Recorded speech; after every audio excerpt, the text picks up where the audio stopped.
পশ্চিমা বিশ্ব ইরানকে লিবিয়ার নেতা মোহাম্মদ গাদ্দাফির পরিণতি ঘটাতে যাচ্ছেন বলে মনে হচ্ছে। এর মধ্যে ইউরোপীয় কমিশনের প্রেসিডেন্ট উর্সুলা ভন ডার বলেছেন যে ইরান যেভাবে ইসরায়েলি জনগণকে হত্যা করছেন তার জন্য ইরানি জনগণকে মূল্য দিতে হবে।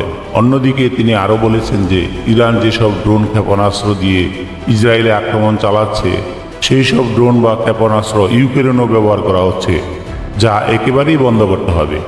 এ ব্যাপারে সামনের G7 বৈঠকে আলোচনা হবে। উর্সুলার মতে ইসরায়েল যে হামলা চালিয়েছে তার আইনগত বৈধতা আছে, কিন্তু ইরানের ইসরায়েলে হামলার কোনো অধিকার নেই। গাদ্দাফিকে হত্যার আগে ইসরায়েল লিবিয়ার পারমাণবিক কেন্দ্রে হামলা চালিয়ে ধ্বংস করে দিয়েছিল। সেই সময় গাদ্দাফির নিকট কোনো প্রকার ইউরেনিয়াম বা পারমাণবিক বোমা ছিল না, যার কারণে সহজেই গাদ্দাফিকে ঘায়েল করতে পেরেছিল। কিন্তু ইরান এক্ষেত্রে আলাদা। কারণ হলো ইরানের একাধিক পারমাণবিক কেন্দ্র রয়েছে যা একসাথে ধ্বংস করা সম্ভব নয়। আবার পশ্চিমাদের বিশ্বাস এসব দৃশ্যমান পারমাণবিক কেন্দ্র ছাড়াও ইরানের গোপন পারমাণবিক কেন্দ্র রয়েছে। পশ্চিমাদের ধারণা যে ইরান যদি সেসব কেন্দ্র গোপনে পারমাণবিক বোমা বানিয়ে রাখে তবে কী হবে। পশ্চিমাদের সবচেয়ে বড় ভয় ইরানের জমাকৃত 400 কিলোগ্রাম উচ্চমাত্রার ইউরেনিয়াম। এই মজুদ দিয়ে ইরান অতি সহজেই 10টি পারমাণবিক বোমা বানাতে পারে। লিবিয়ার নেতার এরকম কোনো ইউরেনিয়াম বা গোপন পারমাণবিক কেন্দ্র ছিল না, যার কারণে তাকে হত্যা করা পশ্চিমাদের সহজ হয়েছিল। ইরানের ক্ষেত্রে পশ্চিমাদের ঘাম বেরিয়ে যাচ্ছে।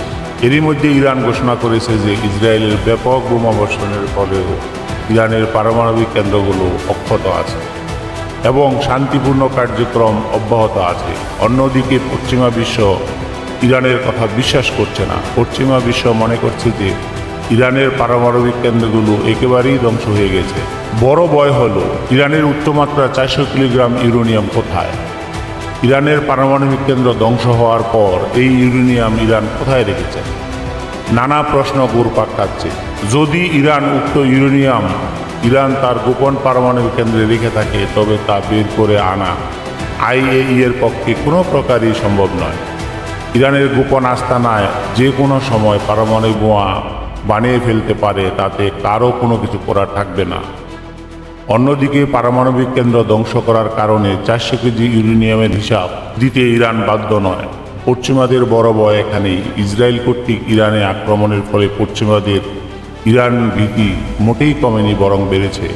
পশ্চিমাগণ মনে করছেন আক্রমণ দীর্ঘ হলে ইরান হয়তো পারমাণবিক বোমা বানিয়ে ফেলতে পারেন। এই ভয়ে ইরানকে গাদ্দাফি বানানো যাচ্ছে না। দেখা যাক আগামী কয়েক মাসে পশ্চিম এশিয়ায় কী হয়।